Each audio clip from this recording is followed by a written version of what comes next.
تو اسی طرح حدر تدویر کا جیسے آخر صورتوں سے چل رہا ہے، تو آج میں 2-3 آیتیں سورہ بقرہ کی پڑھا دیتا ہوں، اور یہ روزانہ کا معمول بنا لیں گے تو انشاءاللہ سورہ بقرہ کی چند آیات روزانہ کے اعتبار سے یہ ہمارا سبق ہو جایا کرے گا۔ آپ یاد کر کے آئیں گے، ادھر سے نہ بھی بتایا جائے، اب جیسے محرم کی جو 1-2 چھٹیاں کریں گے تو ان دنوں میں بھی آپ 2-2 3-3 آیتیں آگے یاد کر کے آ جائیں تو انشاءاللہ اس کو سن لیں گے، اس کے اندر اجرا بھی کر لیں گے، زیادہ فائدہ ہو جائے گا۔ آج میں 2-3 آیتیں پڑھا دیتا ہوں، ٹھیک ہے، سبق بھیج دیں گے، باقی آپ آگے اس طرح روزانہ کے اعتبار سے 2 آیتیں 1 آیت اس طرح کر لیں گے، کریں گے انشاءاللہ، فائدہ ہو جائے گا نا انشاءاللہ۔ چلو تو اسی حدر والے لہجے میں الف لام میم کہلوا دوں، تیار ہے نا؟ اعوذ لیکن تلفظ پر توجہ، لہجے پر زیادہ نہیں، فوکس زیادہ تلفظ پر، ہونٹ گول کیسے کہاں پر کرنے، کہانی دیکھ کر انگلی لگا کے پڑھنا ہے، ٹھیک ہے۔ تجوید کو بہتر کرنے کے، جس کی تجوید کمزور ہے تو اس کے کتنے اصول ہیں؟ 4 اصول بتاتا ہوں، نوٹ کر لیں بے شک، پھر کسی ٹائم یاد نہیں بھی آتے۔ کیا ہے بھئی؟ پہلا اصول وہی ہے، آہستہ رفتار سے پڑھنا، دوسرا اصول وہی ہے، اونچی آواز سے پڑھنا، تیسرا اصول کیا ہے؟ دیکھ کر انگلی لگا کر پڑھنا، چوتھا اصول کیا ہے؟ توجہ کے ساتھ پڑھنا۔ اب توجہ کو کیسے لانا ہے؟ پھر توجہ کو لانے کا کیا طریقہ ہے کہ آپ کسی ایک حرف کو صحیح کرنے کا ہدف بنا لیں کہ اس رکوع میں یا اس صفحے پر میں فلاں فلاں حرف کو صحیح کروں گا۔ اب وہ حرف جہاں پر آئے تو اس پر آپ نے ایسے انگلی کو دبا دینا ہے۔ اب آپ کی توجہ رہے گی، ورنہ توجہ یعنی کہ آپ کی انگلی لگی ہوگی لیکن آپ ذہن سے پڑھ رہے ہوں گے، یہاں سے نہیں پڑھ رہے ہوں گے، لہذا آپ دیکھ کر پڑھیں اور توجہ سے پڑھیں۔ تو توجہ کو لانے کا یہ طریقہ، کسی مخرج یا ایک حرف کو صحیح کرنے کا ادب بنا لیں۔ بات سمجھ گئے جی؟ بہت اہم بات میں نے بہت جلدی میں کہہ دی، اللہ کرے آپ کو یاد رہ جائے۔ سمجھ آئی؟ 4 اصول۔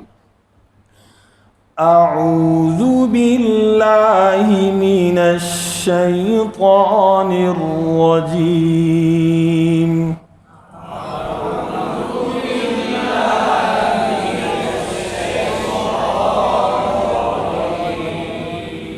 بسم اللہ الرحمن الرحیم، بسم اللہ الرحمن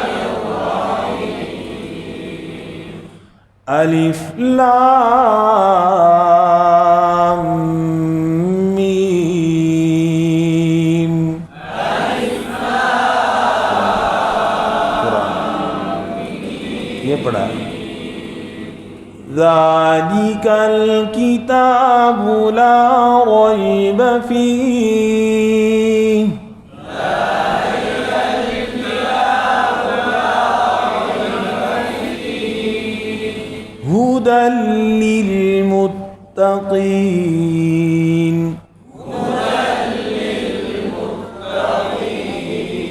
اب دیکھو نا کئی بچوں کی ھدی لیل لام کی زیر مجہول کیوں ہوئی ہے؟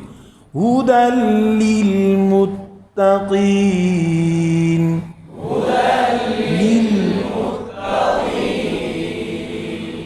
قی نہ ہو، الذین یؤمنون بالغیب ویقیمون الصلاۃ،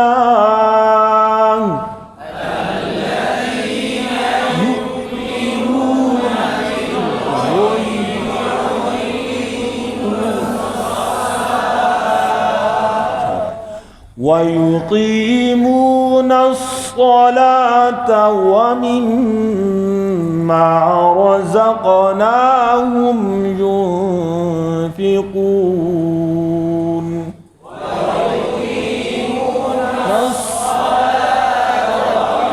شاباش شاباش،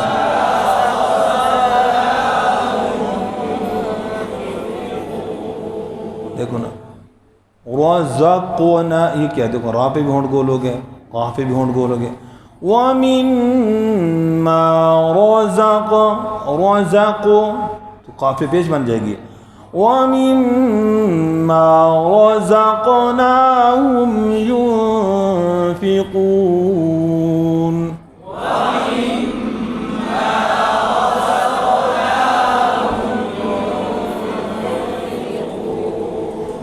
والذین یؤمنون بما أنزل إليك وما أنزل من قبلك والذين يؤمنون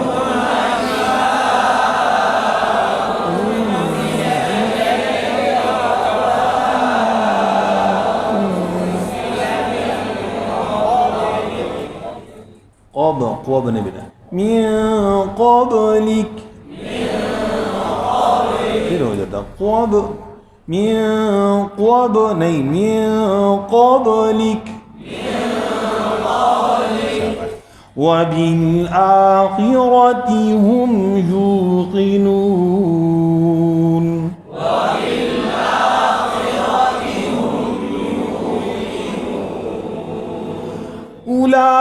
أولئك على هدى من ربهم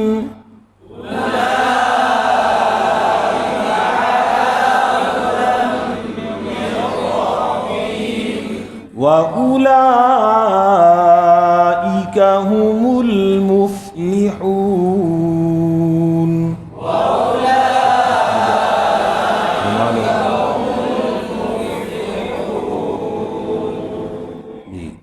صدق اللہ العظیم.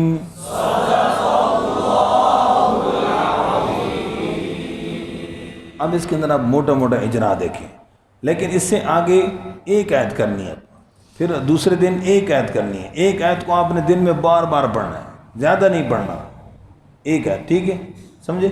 اچھا اب یہ میں نے 2-3 آیتیں بتا دی، پڑھا دی. اب جیسے الف لام مد ہے، مد کو ڈھونڈیں کون سی ہے؟ مد لازم حرفی مثقل ہے پہلی، دوسری حرفی مخفف ہے، تعریفی کتاب میں مل جائیں گی، ٹھیک ہے. لا ریب فیہ وقف کیا، وقف بالاسکان مد عارض وقفی. ہدن تنوین کے بعد لام، یرملون میں سے ادغام بلا غنہ. متقین وقف بالاسکان مد عارض، آمنہ کی تختیم پڑھ چکے نا سارا، شاباش. الذین یہ حمزہ بصری ہے، ٹھیک ہے، اس کے اوپر زبری ہی آتی ہے. یؤمنون یہ وہ مدہ بالغیب یائلین غین کو پر پڑھیں گے. ویقیمون الصلاۃ جی قاف پر پڑھیں گے، صاد پر پڑھیں گے. وقف کیا گول تاکوس ہاں سے بدلا، وقف بالابدال پڑھ چکے ہیں نا، شاباش. اعادہ کریں گے ویقیمون سے، ویقیمون الصلاۃ ومیم میم مشدد پر غنہ. رزاق قاف پر قلقلہ. ہم میم ساکن کا اظہار. یون نون ساکن پر اخفاء مال غنہ وقف بالاسکان مد عارض وقفی. والذین یؤمنون بما الف مدہ کے بعد حمزہ دوسرے کلمے کا مد منفصل، ہاں جی. وما مد منفصل. من قبلک نون ساکن کے بعد قاف حروف اخفاء میں سے اخفاء مال غنہ من، ٹھیک ہے، وقف بالاسکان. وبالآخرۃ ہم میم ساکن کے بعد کیا ہے؟ یا میم اور با کے علاوہ اظہار ہو رہا ہے. یوقنون وقف بالاسکان مد عارض وقفی. اولئک حرف مدہ کے بعد حمزہ اسی کلمے کا مد متصل، جیسے آپ جاء مثال پڑھ چکے ہیں. علی ہدن تنوین کے بعد کیا ہے؟ میم حروف یرملون میں سے ادغام مال غنہ. من ربہم نون ساکن کے بعد کیا ہے؟ را حروف یرملون میں سے ادغام بلا غنہ وقف بالاسکان سکون ہو گیا. وَأُولَئِكَ مد متصل هم المفلحون وقف بالاسکان مد عارض وقفی. اجتماعی ساکن کے کچھ قاعدے بھی ہیں لیکن وہ ہم نے ذکر نہیں کیے، جو عام فام اجرا میں ضرورت پڑتے ہیں وہ میں نے عرض کر دیا. مشق کریں گے انشاءاللہ. اسی طرح آگے کیا کریں گے؟ اس کی پریکٹس کرنی 2 دن، اس کی پریکٹس کتنی؟ آگے پھر ایک آیت پڑھنی ہے ان الذین کفروا، پھر اس کے بعد آگے 1 دن، ٹھیک ہے، سمجھ گئے جی. اگر ہفتے والے دن مثال کے طور پر اگر میں سنوں نا تو آپ کی یا نا 2-3 آیتیں آگے پڑھی ہوئی ہونی چاہیے، اور صحیح طریقے سے ایک آیت کو پورے دن میں بار بار مشق کریں. نماز کے اندر پڑھنا شروع کر دیں، بالکل سلو موشن مشق کریں گے انشاءاللہ. جزاک اللہ خیر.